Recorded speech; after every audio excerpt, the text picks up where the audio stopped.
नमस्कार, मैं सोनाली और आप देख रहे हैं वे एक्सपर्ट न्यूज़। इस वक्त हमारे साथ बरहनी चंदौली से ब्लॉक प्रमुख प्रतिनिधि महेंद्र कुमार सिंह जी मौजूद हैं।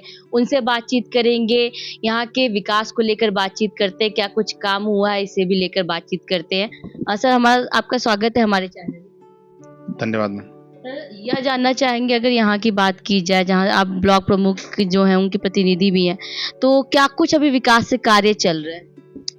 कि उत्तर प्रदेश की सरकार में विकास के बहुत सारे कार्य चल रहे हैं और हम लोग भाग्यशाली हैं कि हम लोग के यशस्वी मुख्यमंत्री योगी जी और यशस्वी देश के प्रधानमंत्री मोदी जी के नेतृत्व में हम लोग को काम करने का मौका मिल रहा है। सरकार की तरफ से बजट की कोई कमी नहीं है और हम लोगों ने अपने क्षेत्रों में, मैं समझता हूँ कि ऐसा कोई गांव नहीं जिस गांव में हम लोगों ने 25 से 30 लाख रुपए का काम अब तक न करा दिया हो। ऐसा पहली बार हुआ है। इतना विकास का कार्य इसके पहले कभी नहीं हुआ था। सर योजनाओं की अगर बात की जाए तो योजनाओं का लाभ अभी भी कई लोग उससे वंचित है, जैसे शौचालय योजना हो गया, आवास योजना हो गया, उस पर क्या कुछ करेंगे? नहीं, सरकार की जो महत्वाकांक्षी योजना है कि हर घर को शौचालय सुलभ हो, और को लगता है कि हम लोगों के विकासखंड के जितने भी गांव हैं सभी गांव ओडीएफ घोषित हो चुके हैं। हर घर में शौचालय बन चुका है। अब शौचालय के लिए अगर कहीं कोई रह भी गया है तो अपना ऑनलाइन आवेदन करता है, सर्वे करा करके उसको शौचालय तत्काल उपलब्ध कराया जाता है। 27 के अगर चुनाव की बात की वो भी करीब है, साथ ही अगर और भी सरकार की तरफ से जो योजनाएं आती कुछ अगर इस वक्त की बात की जाए 2025 में, तो वो कुछ यहाँ पे लागू करने के लिए कहा गया? 2027 के मिशन को लेकर के हम लोग पहले से ही तत्पर हैं। भारतीय जनता पार्टी तो हमेशा चुनावी मूड में रहती है, वह कभी बैठी नहीं रहती। रह गई जनता की विकास की बात, तो हम लोग दीनदयाल जी के सपनों को साकार करने वाले लोग हैं। हमारा नारा यह है कि समाज के अंतिम व्यक्ति के चेहरे पे मुस्कान दिखनी चाहिए, हमारा विकास उनके तक पहुंचना चाहिए। और इस भारतीय जनता पार्टी की सरकार में हमारा विकास उनके तक पहुंच रहा है। आपने देखा होगा कि अभी खाद्यान्न है, हम सबको, हर गरीब को खाद्यान्न बिना पैसे में उपलब्ध करा रहे हैं। हर गरीब को छत मिले उसके लिए आवास दे रहे हैं, प्रधानमंत्री आवास योजना, मुख्यमंत्री आवास योजना। हर घर को शौचालय दे रहे हैं। हर गाँव में शिक्षा की समुचित व्यवस्था है।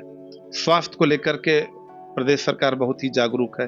आपने देखा होगा कि आयुष्मान कार्ड से 5 लाख रुपए तक का मुफ्त इलाज कराया जा रहा है। तो ऐसी जितनी भी योजनाएं हैं जो एक गरीब को प्रभावित कर सकती हैं, वह सारी योजनाएं हम लोग उन गरीबों तक देने का कार्य कर रहे हैं और लोग खुश हैं। कई लोग हैं जो अभी भी वंचित है, कईयों का अगर आयुष्मान कार्ड की बात की गई है, आप जैसे आपने बताया नहीं बन पाया हुआ है, तो क्या उसकी उनके लिए क्या कुछ सोचा है आपने आगे? सरकार की जो स्कीम थी 2011 के जनगणना के आधार पे जिनके पास उस समय बीपीएल कार्ड थे, सर्वप्रथम तो उनको आयुष्मान कार्ड दिया गया।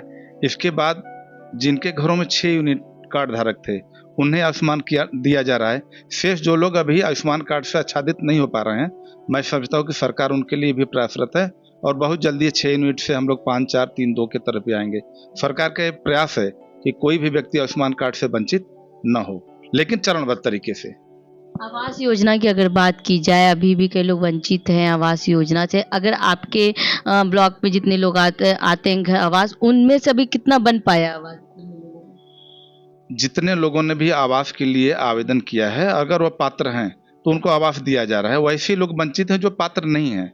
आप गांव में चले जाइए, अगर वह पात्र हैं जिनका भी घर कच्चे मकान का बना है, आज भी अगर कच्चा मकान है, तो उत्तर प्रदेश की सरकार और हमारे केंद्र की सरकार उनको आवास देने का कार्य कर रही है। कि सरकार का यह लक्ष्य है कि कोई भी व्यक्ति, गरीब व्यक्ति छत विहीन न हो। देखिए सीवर की समस्याओं का भी ज्यादा का सामना करना पड़ रहा है लोगों को, उसके लिए क्या कुछ आप लोगों ने प्लान किया? गांव में सीवर की समस्या है, चूंकि गांव जो बसे हुए हैं वो समुचित तरीके से नहीं बसे हुए हैं, अनसिस्टमेटिक हैं। शहरों में है तो शहर में लोग बसते हैं तो सिस्टमेटिक तरीके से बसते हैं। गांव में जिसको जहाँ जगह मिला वहाँ घर बना लिया। अब जहाँ घर बना लिया हर जगह नाली बन पाना संभव नहीं है। तो एक हम लोगों के लिए चुनौती है कि गांव में पानी निकासी की अच्छी व्यवस्था हो, सीवर के पानी है उनकी निकासी की अच्छी व्यवस्था हो। तो सरकार काम तो कर रही है, लेकिन उस पर अभी हम लोगों को थोड़ा और मजबूती के साथ काम करना। होली खेलिए और केमिकल के रंगों से बचिए। अबीर गुलाल जो भी नेचुरल कलर हैं उसका प्रयोग करिए और पूरे सौहार्द के साथ इस होली के त्यौहार को मनाइए। तो जिस तरह से बातचीत करने के लिए आप देख सकते हैं, अभी हम बात करते हैं ब्लॉक प्रमुख प्रतिनिधि महेंद्र सिंह जी से। साफ तौर पर उन्होंने बताया कि भारतीय जनता पार्टी के विजन क्या है, उस पे बात किया उन्होंने। यहाँ के विकास को लेकर भी बात किया और जो कार्य रुके हुए हैं वो आगे कैसे पूर्ण होंगे उसके बारे में भी। कैमरा पर्सन जितेंद्र के साथ Sonali Patwa, V expert news.